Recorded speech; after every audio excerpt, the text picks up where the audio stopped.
Hello guys, तो मैं ले आया हूँ बॉडी बिल्डिंग की बहुत सारी नई updates and things are getting crazy over here. Jeremy ने तो बस फायर मोड ऑन कर दिया है। Jeremy is on a beast mode now. Workout करते में मैं हमेशा जेरेमी का एक वीडियो प्ले करता था और उसमें जेरेमी इंसेनली बेनी लगते थे और बहुत ही ज्यादा कंडीशन, और आज वही चीज दोबारा से दिख रही है but on a new Jeremy. Look at this guys, the conditioning, the vascularity, the definition, हर एक चीज वापस आती जा रही है एंड एक मोर मैच्योर वर्जन पर, एक न्यू एंड बेटर वर्जन को क्रिएट करते हुए। जेरेमी यहाँ पर बोल भी रहे हैं, ये प्रेप का वो पॉइंट है जब चीजें बहुत मुश्किल हो जाती हैं, फूड इंटेक कम हो जाता है, एनर्जी कम हो जाती है और आपकी मेंटल स्ट्रेंथ काफी चैलेंज करने लग जाती है। बट मैं इससे भी काफी ज्यादा मुश्किल चीजों से गुजर चुका हूँ और मैं तैयार हूँ इस बार भी। I am ready for it and honestly guys, इस लाइन को पढ़कर I am ready for it मुझे एक्चुअल में गूज़बम्प्स आ गए थे। सो एनीवेज, जेरेमी कंटिन्यू करते हैं कि अपना हेड में नीचे रखकर अपना फोकस बनाकर इन नेक्स्ट 4.5 वीक्स में इस प्रेप को अपना सब कुछ दे रहा हूँ और ये मेरा बेस्ट होगा। मतलब देख रहे हो आप, जेरेमी बोल रहे हैं कि उनका बेस्ट वर्जन होगा अब तक का, और इस चीज को लेकर वो काफी कॉन्फिडेंट लग रहे हैं। एंड कमेंट्स में तो जैसे बाढ़ सी आ गई थी उनके फैंस की इस अपडेट को देखकर। एंड ऑनेस्टली गाइस, इनका फॉल्ट है नहीं, जेरेमी ने एक्चुअल में इतना हाइप अप कर दिया है ये मेंस फिजिक डिवीजन इस मिस्टर ओलंपिया में कि बस everyone wants to see what actually happens. एक कमेंट में एक फैन ने बोला कि नेक्स्ट ईयर शायद क्लासिक डिवीजन, बट इस साल मैं देखना चाहता हूं तुम्हें एरिन को बीट करते हुए। और फिर जेरेमी ने ये कहा कि एरिन इज अ केक। अब मुझे नहीं पता गाइस, ये केक बोला है क्या है, मुझे समझ नहीं आया क्योंकि इतना मैं इमोजी एक्सपर्ट नहीं हूँ। तो आप लोग मुझे बता देना कमेंट्स में कि Erin is a cake, muffin या फिर ice cream. I don't know, curiosity मेरी भी बढ़ रही है और नहीं बताओगे तो शायद मैं अगला वीडियो लेट कर दूं। वेल, जोक्स असाइड ऐसा नहीं होगा, बट फिर भी एक्चुअल में बता देना। और यहाँ पर जेरेमी की एक हैवी रीफीड डे के बाद की पोजिंग अपलोडेड है, just insane guys. He is looking gnarly, he is looking really good. देखो बैक की डिटेल्स, सारे कट्स पड़ गए हैं, सब के सब मसल्स कट रहे हैं। It's amazing guys. Never under estimate the guy who one 4 titles, who did it 4 times, जिसने 4 बार खुद को प्रूव कर रखा हो। बट जो भी हो guys, he is an amazing पोजर। Stage presence बहुत ही स्ट्रांग है एंड ये बैक इवन इन ट्रांजिशंस जो जेरेमी बहुत अच्छे से प्रेजेंट करते थे उसी तरह से डिटेल्स आ रही हैं वापस से एक वाइडर और डेंसर बैक पर। तो अभी तक तो जेरेमी की मेरी प्रेडिक्शन यही है टॉप 5, बट लगता है मुझे ये चेंज करनी पड़ेगी। बट करना तो आपको भी कुछ पड़ेगा, वही चीज जो आप जेरेमी को बहुत करते हो। जी हाँ गाइस, लाइक वही आपको इस वीडियो को भी करना पड़ेगा और सब्सक्राइब तो यार एफर्ट्स और क्वालिटी देखकर क्या इस कम्युनिटी का पार्ट नहीं बनना चाहोगे आप, राइट? और मैट जैनसन जो निक वॉकर के कोच हैं, उन्होंने निक की एक फिजिक अपडेट पोस्ट करी है जिसमें निक साइड चेस्ट पोज हिट करते हैं। एंड व्हाट टू से गाइस, निक हमेशा की तरह से अभी भी डिसअपॉइंट नहीं कर रहा है क्योंकि Nick is looking ridiculously crazy over here.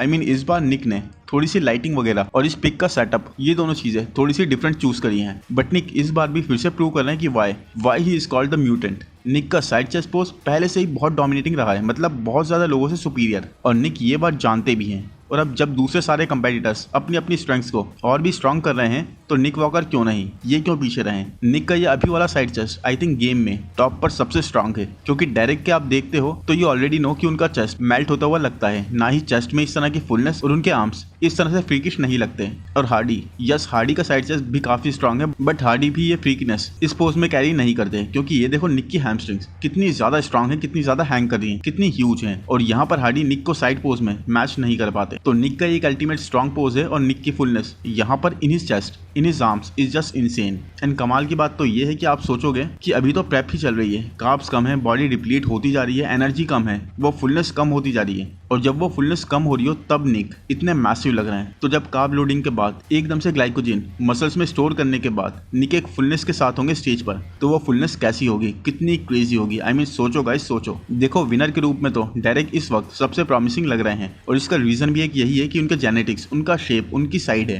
And nothing to take from Derek efforts and hard work. वो भी निक की तरह से पूरा 100% खुद को जिम में पुश कर रहे हैं, बहुत मेहनत कर रहे हैं। बट जजेस अगर शेप को प्रेफर कर रहे हैं तो वहां पर genetics do play a role, and Derek को एक एडवांटेज है जो उन्हें स्ट्रॉन्गर बनाता है। But did you see even last year people's champ किसे मिला था? यस गाइस, गैस करो।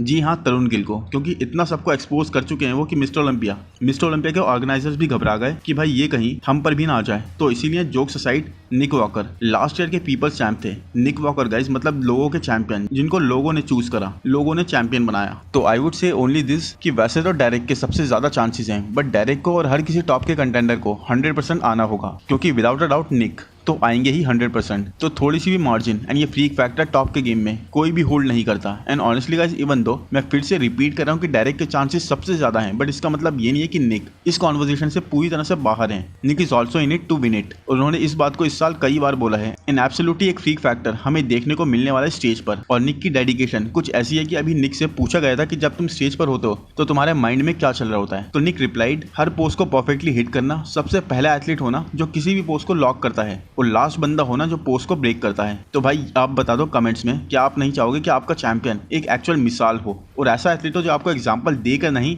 बल्कि एग्जांपल बनकर इंस्पायर करे। निक ने अपने फ्रंट लैट स्प्रेड पर काफी टाइम तक काम करा है इस साल, और वो भी हमें डेफिनेटली इंप्रूव दिखेगा। अब यस, काफी टाइम से मैं सोच रहा हूँ बायोग्राफी बनाने की निक की, बट कम एफर्ट्स दूं ये मुझसे होगा नहीं, और ज्यादा एफर्ट्स देने वाला टाइम अभी मैं निकाल नहीं पा रहा हूँ guys. But trust me guys, एक बार मुझे टाइम मिलते ही आग लगा देंगे हम लोग। इतना कंटेंट बनाऊंगा और इतने दिल से बनाऊंगा कि कोई भी मैच नहीं कर पाएगा। बस सपोर्ट करते रहो चैनल को ग्रो करने के लिए अपना चैनल समझकर इसे सपोर्ट करो हर तरीके से। और अभी के लिए कि उसने उसको उसके बेस्ट पर नहीं हराया, तो भाई आप बेस्ट नहीं आ पाए उस साल, तो इसमें तो आप स्टार्टिंग से ही फॉल्ट पर हो गए, राइट। तो ये बच्चों वाली बातें हैं। एनीवेज, क्रिस असीतो ने पहले ही बोला था दोनों के बारे में, और फिर देख लो डिथ्रोन इनके ही एथलीट्स ने करा। अब पूछोगे तबरेज भाई ये क्यों बता रहे हो, इसका क्या लेना देना इन बातों से। तो मेरे फ्रेंड्स, इस वक्त क्रिस असीतो के अंडर एक और एथलीट ट्रेन कर रहे हैं जो उन दोनों ही पास्ट के एथलीट्स से कहीं ज्यादा जेनेटिकली सुपीरियर हैं। तो हु इज टू से कि ये अब आगे नहीं हो सकता, बल्कि इनफैक्ट ये चीज इतनी प्रॉमिसिंग तो पहले कभी नहीं रही होगी जितनी अब लग रही है। With this insanely superior physique, Samson के और डायरेक्ट तक के एस्थेटिक्स फीके पड़ जाएंगे जब ये 100% आ गए, फिर चाहे वो 110% ही क्यों ना आ जाए।